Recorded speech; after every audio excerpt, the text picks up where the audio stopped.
अस्सलामु अलैकुम वरहमतुल्लाहि वबरकातुह। अल्हम्दुलिल्लाहि रब्बिल आलमीन वस्सलातु वस्सलामु अला मन बअथहुल्लाहु रहमतल लिल आलमीन नबिय्यिना मुहम्मद इब्न अब्दिल्लाहिल अमीन व अला आलिहि व सहबिहि अजमाइन व मन तबिअहुम बि इहसानिन इला यौमिद्दीन। अम्मा बाद। रब्बि इश्रह ली सदरी व यस्सिर ली अमरी वहलुल उक़दतम मिन लिसानी यफ़क़हू क़ौली। मुहतरम दीनी व मिल्ली भाइयों, आज की मजलिस में इंशाअल्लाहुल अज़ीज़ आपके सामने मीक़ात से मुताल्लिक़ चंद मसाइल, फिर इहराम का माना और उसकी पाबंदियाँ बयान की जाएंगी। उसके बाद हज व उम्रा के अरकान और वाजिबात बयान किए जाएंगे और इनके छूटने पर क्या जुर्माना आयद होता है वो बयान किया जाएगा। फिर हज की कितनी किस्में हैं और हर किस्म की तफसील, और इसी तरीके से मेरे भाइयों उम्रे का तरीक़ा इंशाअल्लाह बयान किया जाएगा।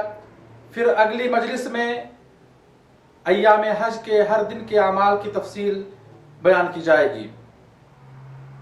मैं अल्लाह से दुआ करता हूँ कि लाल आलमीन हमें दुरुस्त बात कहने की तौफीक अता फरमाए।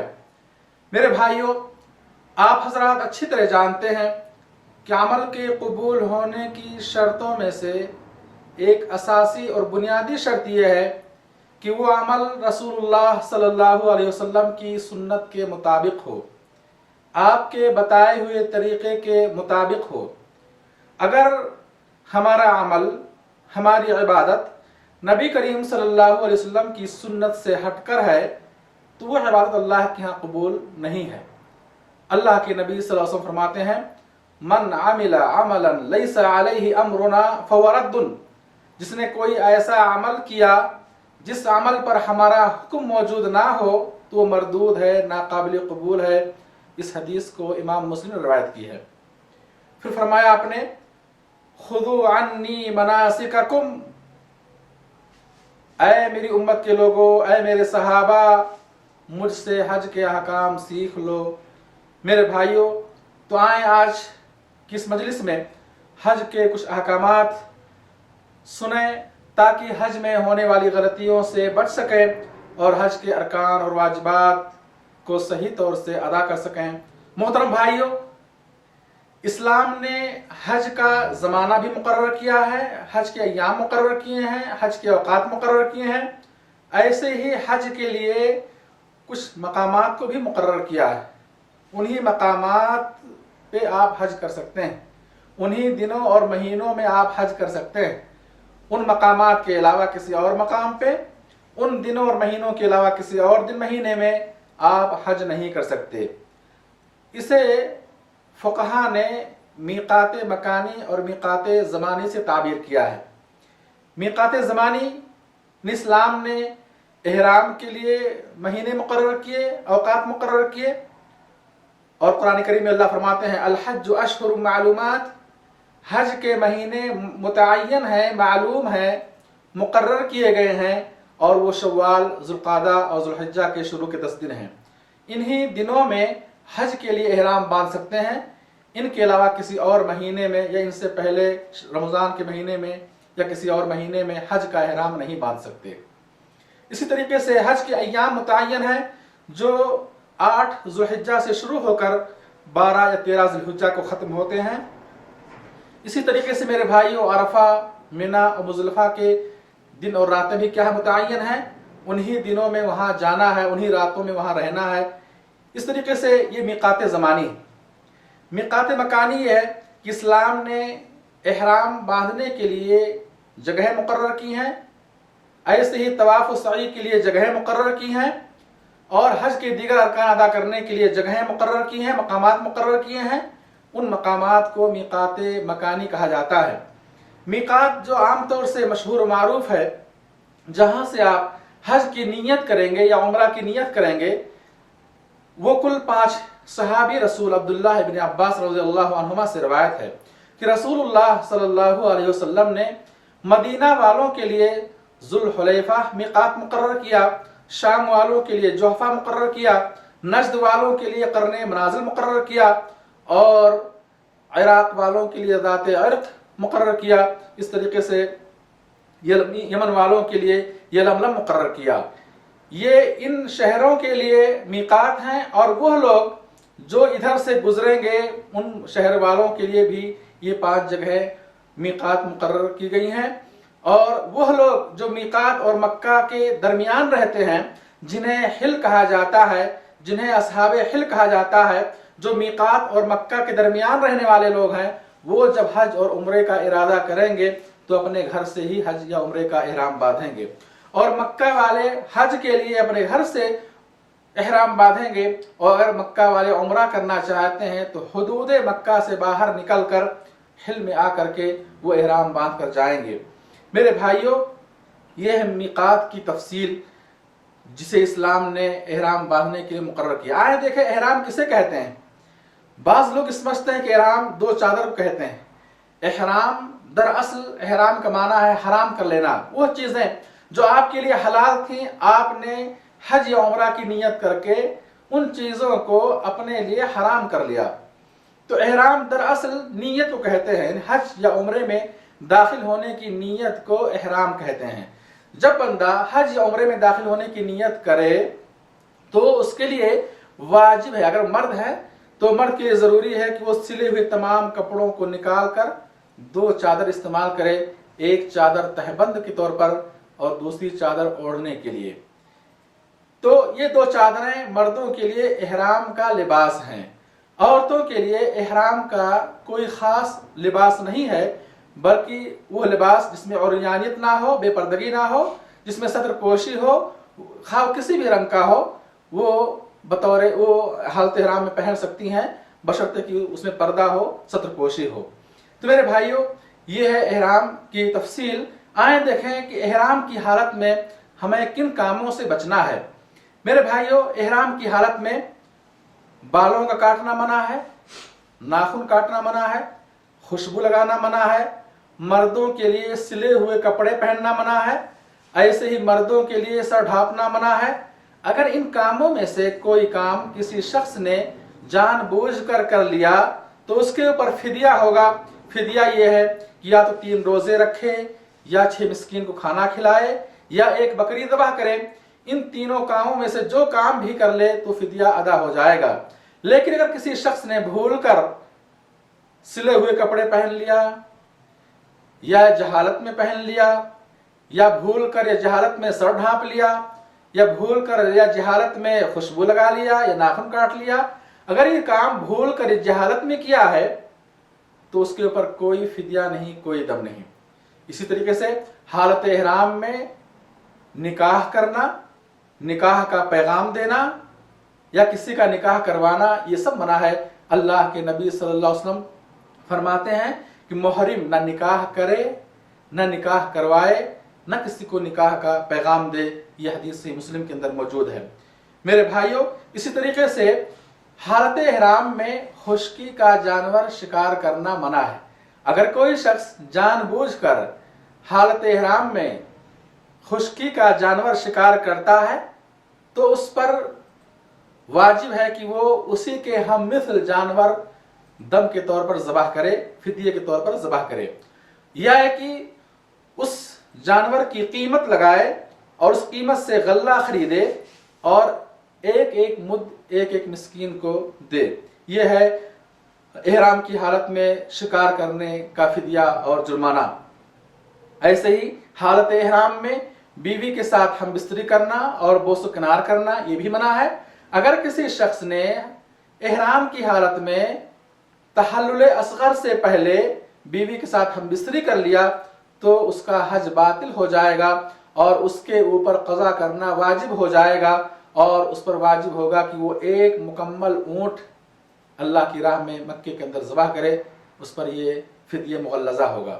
और किसी शख्स ने तहल्लुल असगर के बाद तहल्लुल अकबर से पहले अगर उसने हम बिस्तरी कर ली تو اس کا حج صحیح ہو جائے گا، مگر اس پر ایک بکری ذبح کرنا لازم ہوگا، اور اگر جانور نہ پائے تو 10 روزے رکھے، 3 حج کے دنوں میں اور 7 گھر سے لوٹنے کے بعد۔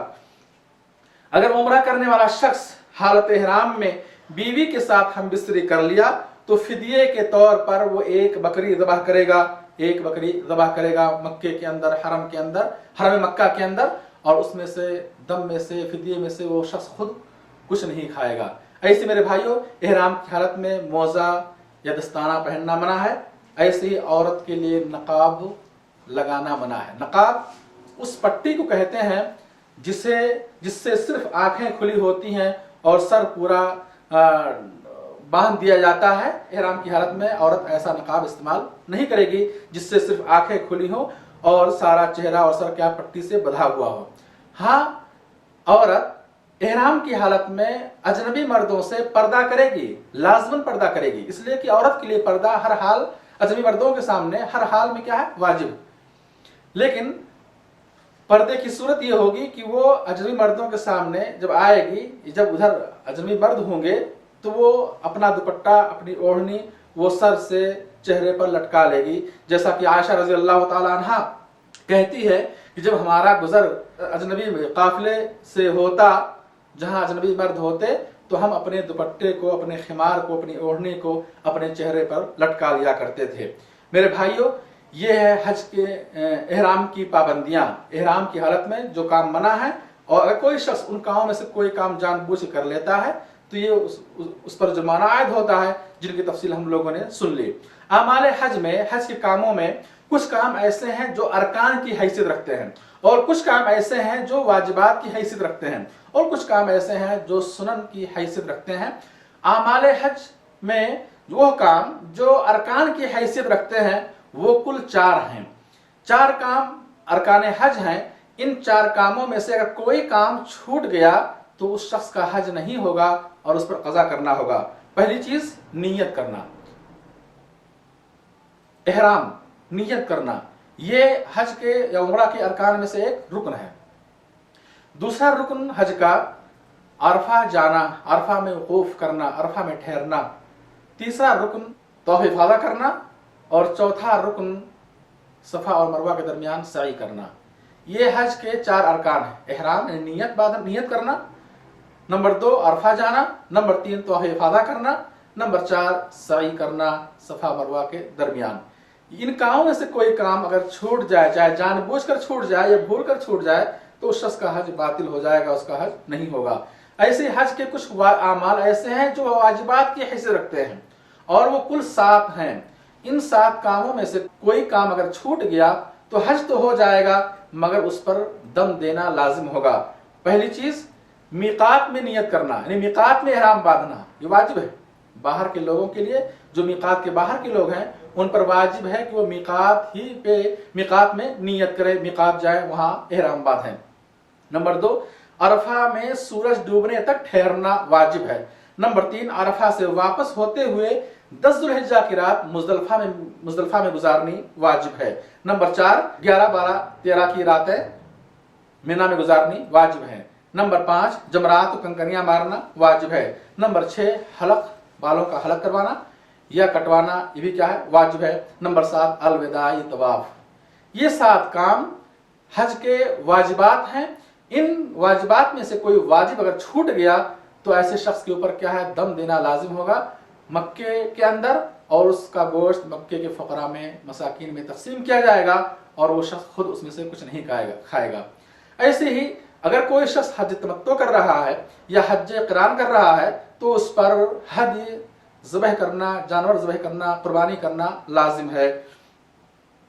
میرے بھائی، یہ تو حج کے ارکان اور واجبات ہو گئے۔ آئیں دیکھیں عمرے کے ارکان اور واجبات کیا ہیں۔ عمرے کے ارکان 3 ہیں۔ نمبر 1 احرام یعنی نیت کرنا عمرے کی، نمبر 2 طواف، نمبر 3 سعی۔ اور عمرے کے واجبات 2 ہیں، میقات پہ احرام باندھنا، میقات میں نیت کرنا، نمبر 2 حلق یا تقصیر کروانا، حلق کرنا یا بالوں کو کٹوانا۔ یہ عمرے کے ارکان اور واجبات ہو گئے۔ اب میں آپ کے سامنے حج کی قسمیں بتلانا چاہوں گا کہ حج کی کتنی قسمیں ہیں اور ان قسموں کی تفصیل کیا ہے، طریقے کیا ہیں، اور تینوں میں فرق کیا ہے یہ انشاءاللہ میں آپ کے سامنے واضح کروں گا۔ حج کی کل 3 قسمیں ہیں۔ پہلی قسم حج افراد ہے۔ حج افراد میں حاجی صرف حج کا احرام باندھے گا، عمرے کی نیت نہیں کرے گا۔ میقات کے باہر رہنے والے لوگوں کے لیے میقات آنا اور وہاں سے صرف حج کا احرام باندھنا ضروری ہوگا۔ وہ اس طریقے سے کہیں گے لبیک حجن یا اللہم لبیک حجن، اے اللہ حج کی نیت سے میں تیرے گھر کی زیارت کے لیے حاضر ہو رہا ہوں۔ لبیک، اے اللہ میں حاضر ہو رہا ہوں تیرے گھر کی زیارت کے لیے۔ اللہم لبیک، اے اللہ میں تیرے گھر کی زیارت کے لیے حاضر ہو رہا ہوں۔ لبیک لا شریک لک لبیک، اے اللہ میں تیرے گھر کی زیارت کے لیے حاضر ہو رہا ہوں، تیرا کوئی شریک نہیں، تیرا کوئی پارٹنر نہیں۔ شرک سے برات کا اظہار کرتے ہوئے وہ اقرار کرے اللہ میں تیرے گھر کی زیارت کے لیے حاضر ہو رہا ہوں، تمام تعریف تیرے لیے ہے، تمام نعمتیں تیری ہیں، ساری بادشاہت، کائنات کی بادشاہت تیری ہے اور تیرا کوئی شریک نہیں، تیرا کوئی ساتھی نہیں، تیرا کوئی پارٹنر نہیں۔ اس طرح سے میرے بھائیوں توحید کا اعلان کرتے ہوئے اور شرک سے نفرت اور بیزارگی کا اظہار اور اعلان کرتے ہوئے وہ شخص حالت احرام میں دو چادروں میں وہ اللہ کے گھر کی زیارت کرنے کے لیے جائے گا۔ تو حج افراد کرنے والا عمرہ نہیں کرے گا، میقات میں صرف کیا ہے وہ حج کا احرام باندھے گا اور 8 تاریخ تک وہ احرام میں رہے گا طواف قدوم کرنے کے بعد، پھر 8 تاریخ کو مینا چلا جائے گا اور باقی حج کے اعمال انشاءاللہ اگلی مجلس میں بتلائے جائیں گے۔ حج کی دوسری قسم ہے حج قران، کہ وہ حاجی میقات پہ حج عمرہ دونوں کی نیت ایک ساتھ کرے گا، اللہم لبیک عمرتن و حجن کہہ کر وہ نیت کرے گا، پھر مکہ پہنچنے کے بعد وہ طواف قدوم کرے گا اور چاہے تو وہ سعی کر لے۔ اگر وہ عمرے کا سعی کر لیتا ہے تو پھر طواف افاضہ کے بعد 10 تاریخ کو حج کا سعی نہیں کرے گا۔ یہ ایک سعی حج قران میں، ایک ہی سعی عمرہ حج دونوں کے لیے کافی ہوگا، اور حج قران کرنے والا اگر چاہے تو عمرے کا سعی نہ کر کے 10 تاریخ کو طواف افاضہ کے بعد کیا ہے سعی کرے۔ حج قران کرنے والا عمرہ کرنے کے بعد وہ بالوں کو نہیں کٹوائے گا، بالوں کا حلق نہیں کروائے گا، بلکہ وہ حالت احرام میں رہے گا اور ایسے ہی مینا چلے جائے گا اور پھر 10 تاریخ کو وہ کنکری مارنے کے بعد بالوں کو کٹوائے گا۔ حج کی تیسری قسم ہے حج تمتع، جس میں حاجی میقات کے اندر پہلے عمرہ کی نیت کرے گا، لبیک عمرہ، پھر مکہ پہنچنے کے بعد وہ عمرہ کرے گا، بالوں کو کٹوائے گا، حلال ہو جائے گا، پھر 8 تاریخ کو 8 ذی الحجہ کو وہ مکہ ہی سے جہاں وہ ٹھہرا ہوا ہے وہیں سے حج کا احرام باندھ کر مینا کے لیے روانہ ہو جائے گا۔ حج قران اور حج تمتع میں قربانی لازم ہے، حج افراد میں قربانی لازم نہیں ہے۔ میرے بھائیوں اس طریقے سے یہ حج کی 3 قسمیں رہیں اور ان تینوں قسموں میں کیا فرق تھا وہ میں نے آپ کے سامنے بتلایا۔ آئیں سب سے پہلے میں آپ کے سامنے عمرے کا طریقہ بیان کرتا ہوں، اس لیے کہ حج تمتع کرنے والا شخص پہلے عمرہ کرے گا اس کے بعد وہ حج کرے گا، تو پہلے عمرہ کے احکامات اور اس کی تفصیل جان لیں۔ اس سے پہلے میں بیان کر چکا ہوں عمرہ کے 3 ارکان ہیں اور 2 واجبات ہیں، نیت، طواف، سعی، یہ عمرہ کے ارکان ہیں، ان میں سے کوئی بھی رکن چھوٹ جائے تو عمرہ نہیں ہوگا۔ اور عمرہ کی واجبات میں سے ہے کہ میقات میں احرام باندھنا، نمبر 2 بالوں کو کاٹنا یا مڈوانا، یہ عمرے کا دوسرا واجب ہے۔ ان دونوں واجبات میں سے کوئی واجب چھوٹ جائے تو دم دینا ضروری ہوگا۔ عمرہ کرنے والا شخص میرے بھائیوں مکہ پہنچنے کے بعد وہ آرام کرنے کی ضرورت ہو تو آرام کرے، یا پھر مسجد حرام میں داخل ہو۔ مسجد حرام میں داخل ہونے کے وہی آداب ہیں جو عام مسجدوں کے ہیں، پہلے داہنا پیر داخل کرے اور اس کے بعد وہ مسجد میں داخل ہونے کی دعا پڑھے اور پھر جا کر کے وہ طواف شروع کرے۔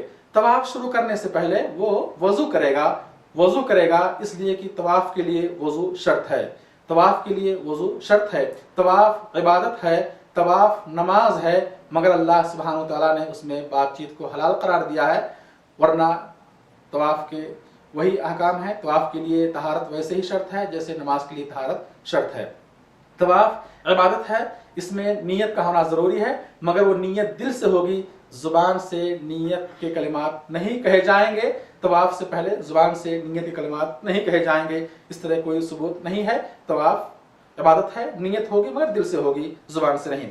طواف کی ابتدا حجر اسود سے کریں گے और तवाफ करने से पहले मेरे भाइयों ये बात याद रखें कि तवाफ उम्रा में या तवाफ कुदूम में इस्तवा करना सुन्नत।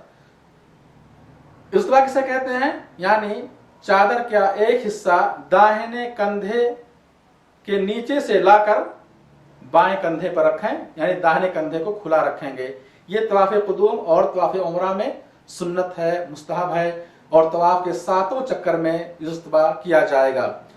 तवाफ के शुरू के 3 चक्करों में, तवाफ उम्रा हो या तवाफ कुदूम हो, शुरू के 3 चक्करों में हल्की दौड़ या हल्की दौड़ के साथ क्या चलेंगे, अगर मुमकिन हो तो। अगर भीड़ है तो वहाँ दौड़ना नहीं है, वरना दूसरों को अजियत और तकलीफ होगी। बिस्मिल्लाह अल्लाहु अकबर कह करके तवाफ का हर चक्कर शुरू करेंगे। और अगर दौराने तवाफ नमाज का वक्त हो जाए, जमात खड़ी हो जाए, तो इज्तिबा की कैफियत को खत्म करके दाहिने कंधे को ढांप कर नमाज में शरीक हो जाएंगे। बहुत सारे लोग दाहिने कंधे को खुला रखें, नमाज की हालत में दाहिने कंधे को खुला रखते हैं।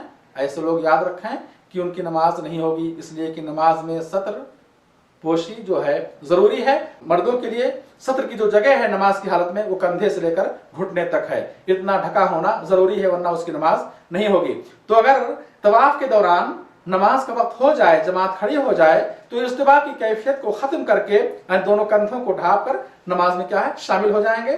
फिर नमाज से फारिग होने के बाद दाहिने कंधे को खोलकर फिर तवाफ क्या बाकी चक्कर मुकम्मल करेंगे।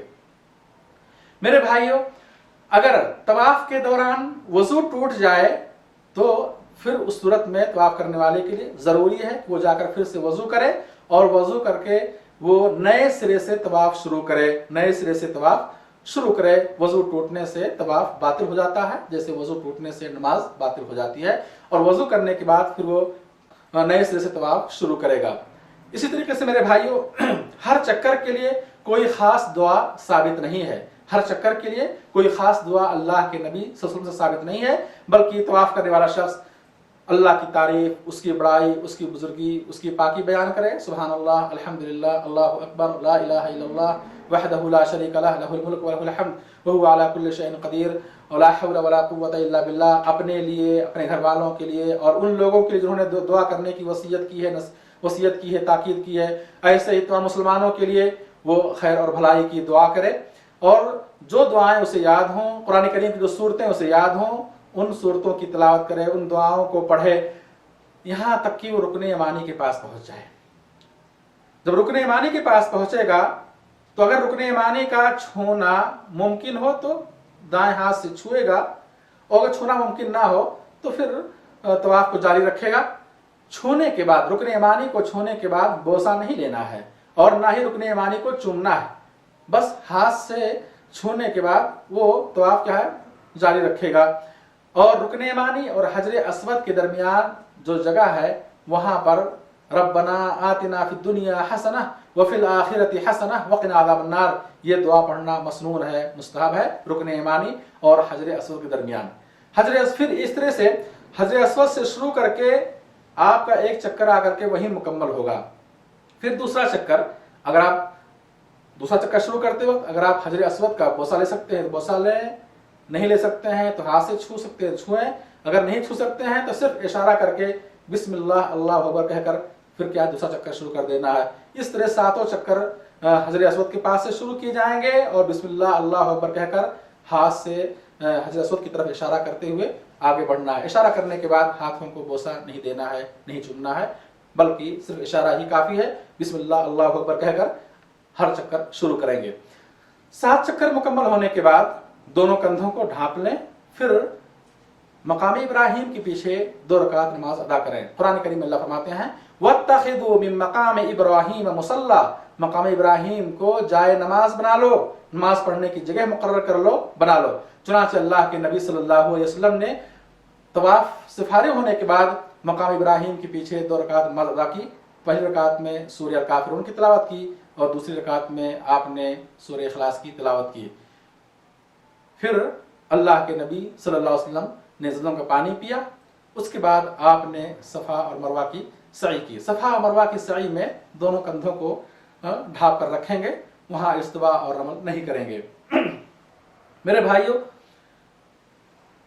सफ़ा और मरवा की सही का तरीका ये है कि सबसे पहले आप सफ़ा पहाड़ी की तरफ जाएंगे और याद रखें कि सफ़ा और मरवा की सई में तहारत और वज़ू का होना शर्त नहीं है। सफ़ा और मरवा की सई में तहारत का होना, वज़ू का होना ये शर्त नहीं है, और ना ही सही शुरू करने से पहले नियत, ज़ुबान से नियत करना ज़रूरी है, बल्कि दिल में नियत करना ही काफ़ी है। अल्लाह के नबी सल्लल्लाहु अलैहि वसल्लम ने तवाफ़ और सई से पहले नियत के अल्फाज नहीं सिखलाए, कलिमात नहीं सिखलाए, और ना आपने ज़ुबान से नियत की, बल्कि दिल से नियत की सफ़ा मरवा की सही की, और आपने सही क्या है शुरू किया। सफ़ा पहाड़ी पर चढ़ते वक्त आप पढ़ेंगे इन्न सफ़ा वल मरवता मिन शआइरिल्लाह अब्दउ बिमा बदा अल्लाहु बिही। सही मुस्लिम की हदीस है कि अल्लाह के रसूल सल्लल्लाहु अलैहि वसल्लम ने जब सफ़ा पहाड़ी की तरफ रुख किया और पहाड़ी पर आपने चढ़ना शुरू किया, तो आपने ये पढ़ा अब्दउ बिमा बदा अल्लाहु बिही, जहां से अल्लाह ने कुरान में शुरू किया वहां से मैं शुरू कर रहा हूं। फिर आपने तिलावत फरमाई इन्न सफ़ा वल मरवता मिन शआइरिल्लाह। तो इस आयत करीमा के अंदर अल्लाह ने पहले सफ़ा का तज़किरा किया है, बाद मरवा का, इन्न सफ़ा वल मरवा। तो अल्लाह ने सफ़ा से शुरू किया है, लिहाजा फरमाया आपने कि मैं भी सई को सफ़ा से ही शुरू करता हूँ। चुनांचे अल्लाह के नबी सल्लल्लाहु अलैहि वसल्लम सफ़ा पहाड़ी पर चढ़ने के बाद आपने अपना रुख काबा की तरफ किया और दोनों हाथों को उठाकर आपने 3 बार ये दुआ पढ़ी, ला इलाहा इल्लल्लाह वहदहु ला शरीका लह लहुल मुल्क व लहुल हम्द व हुवा अला कुल्लि शैइन क़दीर ला इलाहा इल्लल्लाहु वहदहु व नसर अब्दहु व अंजज़ वअदहु व हज़मल अहज़ाब वहदहु। ये दुआ 3 बार पढ़ेंगे। हर बार पढ़ने के बाद और दुआएं अगर मांगना चाहते हैं तो मांग सकते हैं, अगर और दुआएं ना मांगकर सिर्फ 3 बार ये दुआ पढ़ लें तो काफ़ी है। मेरे भाइयों, सफ़ा से आप मरवा की तरफ आएंगे। हर चक्कर के लिए कोई ख़ास दुआ नहीं है। आप जो दुआएं आपको याद हैं, जो सूरतें आपको याद हैं, जो अज़कार आपको याद हैं, वो आप पढ़ते हुए मरवा पहाड़ी की तरफ आएंगे। और बीच में जहाँ 2 हरी लाइट लगी हुई है वहाँ पर हल्की दौड़ेंगे। ये दौड़ सिर्फ मर्दों के लिए है, और ये उस वाक़े को याद कराता है जब अल्लाह के हुक्म से इब्राहीम अलैहिस्सलाम ने अल्लाह के हुक्म से अपने बेटे लख्ते जिगर इस्माइल अलैहिस्सलाम और उनकी माँ हाजर अलैहिस्सलाम को उस बेआबो गयाह, जहाँ न पानी था, न कोई दरख्त था, न कोई खाने पीने की चीज़ थी, न कोई इंसान था, न कोई आबादी थी, उस जगह अल्लाह के हुक्म से छोड़कर चले गए। साथ में एक मशकीज़ा पानी था, खजूरें थीं और कुछ सत्तू था। जब ये खाने पीने की चीज़ें ख़त्म हो गईं तो और इस्माइल अलैहिस्सलाम प्यास की बिलक बिलक कर रो रहे थे, तो उनकी माँ हाजर अलैहिस्सलाम पानी की तलाश में सफ़ा मरवा का 7 चक्कर लगाए थी। तो ये वो जगह है जहाँ पर हाजर अलैहिस्सलाम पानी की तलाश में दौड़ी थी, और चूंकि अल्लाह का हुक्म था इसलिए उन्होंने अल्लाह पर तवक्कुल रखते हुए कि अल्लाह ने अगर ये हुक्म दिया है तो अल्लाह जुल्म नहीं करेगा हमारे ऊपर, अल्लाह हमें ज़ाय नहीं करेगा। उन्होंने तवक्कुल की एक अजीम मिसाल पेश की और इब्राहीम अलैहिस्सलाम के फैसले पर, अल्लाह के हुक्म पर वो राज़ी और खुश रहीं। और वहाँ वो अकेली उस बेआबो गया जहाँ न पानी था, न कोई इंसान था, न कोई खाने पीने की जगह थी, ना आराम करने के लिए कोई घर था, और ना ही साया हासिल करने के लिए कोई दरख्त था। मेरे भाई, उस जगह वो अल्लाह पर तवक्कुल रखते हुए, भरोसा रखते हुए वहाँ पर वो सब्र और शुक्र के साथ मौजूद रहीं, बाकी रहीं, ठहर गईं। तो अल्लाह सुब्हानहू व तआला ने उनकी इस अजीम कुर्बानी को और उनके इस तवक्कुल अल्लाह को अल्लाह ने क़यामत तक के लिए क्या है यादगार बना दिया, और उन तमाम लोगों के लिए सफ़ा और मरवा की सई को ज़रूरी करार दिया जो हज या उम्रा के लिए मक्का आएंगे। तो ये वो जगह है जहाँ पर हाजर अलैहिस्सलाम पानी की तलाश में दौड़ी थी। तो इस तरीके से मेरे भाइयों, हरी लाइट जहाँ लगी हुई है आजकल निशानी के तौर पर, उस जगह मर्द हजरात अगर मुमकिन हो, भीड़ ना हो तो हल्की दौड़ेंगे। इस तरीके से मरवा जब पहुंचेंगे तो 1 चक्कर मुकम्मल हो जाएगा। मरवा पे जाकर के वही दुआ करनी है जो सफ़ा पहाड़ी पर दुआ किए थे। मरवा से सफ़ा वापस आएंगे तो ये 2रा चक्कर होगा, फिर सफ़ा से मरवा जाएंगे 3रा चक्कर होगा। इस तरह 7वां चक्कर जाकर मरवा पर मुकम्मल होगा। हर चक्कर के लिए कोई खास दुआ नहीं है, बल्कि जो दुआएं, जो अज़कार, जो तस्बीहात आपको याद हैं उनको पढ़ें, अल्लाह से दुआ करें, अपने गुनाहों से माफ़ी मांगें, तौबा इस्तगफार करें, अपने लिए, अहल अयाल के लिए, तो मुसलमानों के लिए खैर भलाई की दुआ करें। और इस तरीके से जब आपकी सही मुकम्मल हो जाए तो फिर सही मुकम्मल होने के बाद आप अपने बालों को कटवाएं या मुड़वाएं। ये बालों को हलक करवाने के बाद या तकसीर करवाने के बाद आपका उम्रा मुकम्मल हो गया, इहराम की पाबंदियां खत्म हो गई और फिर आप इहराम उतार देंगे, हलाल हो जाएंगे। वो चीज़ें जो आपके लिए मना थी अब वो क्या है, हलाल हो गई। यहाँ तक कि 8 तारीख आएगी, 8 ज़ुल्हिज्जा आएगा और उस दिन आप फिर मक्का ही से हज की नियत करके मिना के लिए रवाना होंगे। इंशाअल्लाह अगली मजलिस में 8 तारीख से लेकर के 8 ज़ुल्हिज्जा से लेकर के 12 या 13 ज़ुल्हिज्जा तक जो काम करने हैं उन कामों की तफसील में आपके सामने बयान करूंगा। मैं अल्लाह से दुआ करता हूँ कि रब्बुल आलमीन हमारी इन बातों को नफ़ा बख्श बनाए, अल्लाह हमारी इन बातों को हमारे लिए ज़ख़ीर आखिरत बनाए, आमीन या रब्बुल आलमीन, सदक़े जारिया बनाए, आमीन या रब्बुल आलमीन। रब्बना ज़लमना अनफुसना व इन लम तग़फ़िर लना व तरहमना लनकूनन्ना मिनल ख़ासिरीन। रब्बना आतिना फ़िद दुनिया हसना व फ़िल आखिरति हसना व क़िना अज़ाबन नार। रब्बना तक़ब्बल मिन्ना इन्नका अंतस समीउल अलीम व तुब अलैना इन्नका अंतत तव्वाबुर रहीम। व आखिरु दअवाना अनिल हम्दुलिल्लाहि रब्बिल आलमीन वस्सलातु वस्सलामु अला नबिय्यिना मुहम्मद वस्सलामु अलैकुम व रहमतुल्लाहि व बरकातुहू।